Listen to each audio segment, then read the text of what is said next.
When the sleepers arise from their petronic state, then the power of the day shall shine brightly again. All the men of the common realm have forgotten.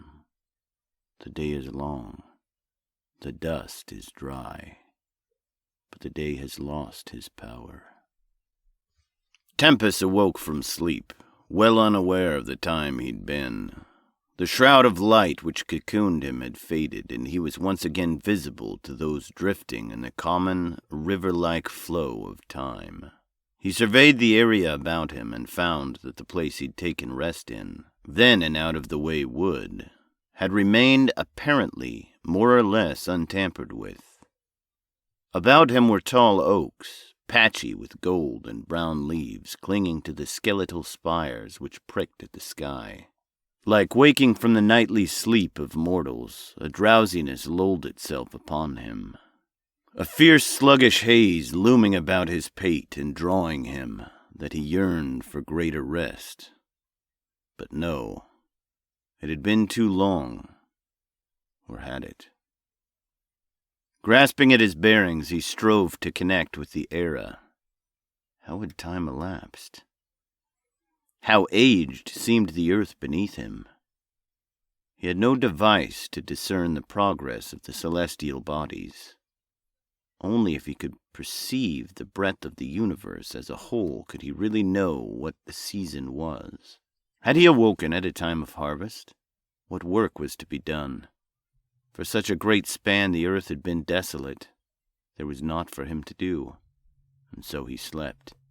Yet how many centuries had now passed him? How bizarre a state to be left in. How had the master done it? Ah, but he had flowed with the river of time as one of them, hadn't he? Had he yet done so? Time is such a fickle thing. Tempest began to hear the crunch and rustle of dry leaves, and set his humanoid torso upright to behold a man with a large, wide-brimmed hat walking tentatively toward him. "Ho there, stranger," said the man. Tempest considered him to determine what manner of man he was, and discovered immediately that he had awoken in an age of harvest, for he could perceive a light from the man's soul. As to the raiment of the stranger's externals, the man was clad all in dark wool. He wore trousers with stockings and a black coat. "Art thou injured?" the man asked him. Tempest had never before heard English spoken, but had been endowed from the days of Nimrod's tower with the peculiar ability to understand any human language, a necessary gift for the ages to follow. Yet within the man before him he could see the fountain of the pure and final language of Jerusalem to come. "You have a light within you," Tempest said to the man. A broad smile spread across the man's face. "Well met, friend. But art thou injured?" "No," Tempest responded. "Fugitive, then?" the man asked, settling down on one knee before Tempest. "In a sense I am," Tempest answered. "Forgive my enquiry. I'll not turn thee in. Nor shall I inquire after thy name, and shall not presently burden you with mine." Tempest looked at him quizzically. "Lest we either be captured and compelled by means of cruel devices to name one another," the man explained. "As you have perceived, I am a friend of the light, and I ascertain by thy prophetical gift that thou art as well. There is a society close at hand. Thou may be safe with us. Well, as safe as a fugitive may be among fugitives," he said with a smile. "But what peculiar garments are these?" Tempest looked down on himself. His clothes were of Roman make. "Should the king's men glimpse thee, thou shalt only raise suspicions, and the men of the parliament are no better. Thou should likely be killed for a spy by either side thus garbed." "But surely I have 2 coats."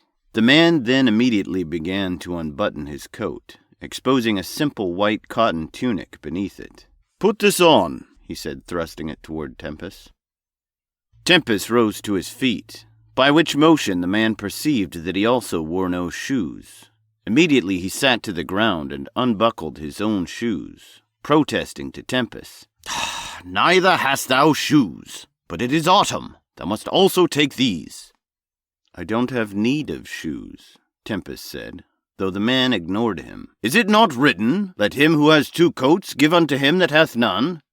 How much more also with shoes? For I have 4 of them. This last the man said with a broad smile. But if thou object for care of me, then come to my house, and I shall be clad once more. Tempest pulled the jacket over his loose toga and buckled the man's shoes to his feet. Truth be told, he looked the more conspicuous with the addition of period garments than he may have wearing only his Roman toga, as he now looked as though he were wearing a light dress under a jacket. The man stood and began leading Tempest to the southwest. Were you not afraid to come upon me? Tempest asked him as they walked.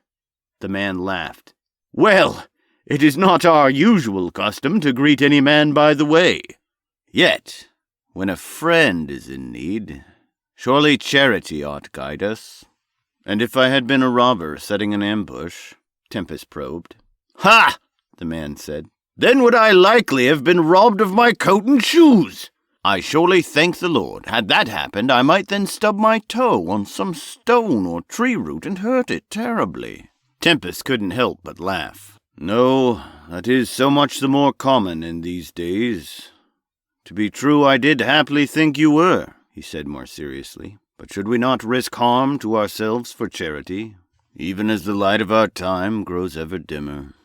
Yea, I expect that darkness settled upon this land to the degree it has, so that brother taketh up sword against brother, and father against child, is but the rotten fruit of her labors.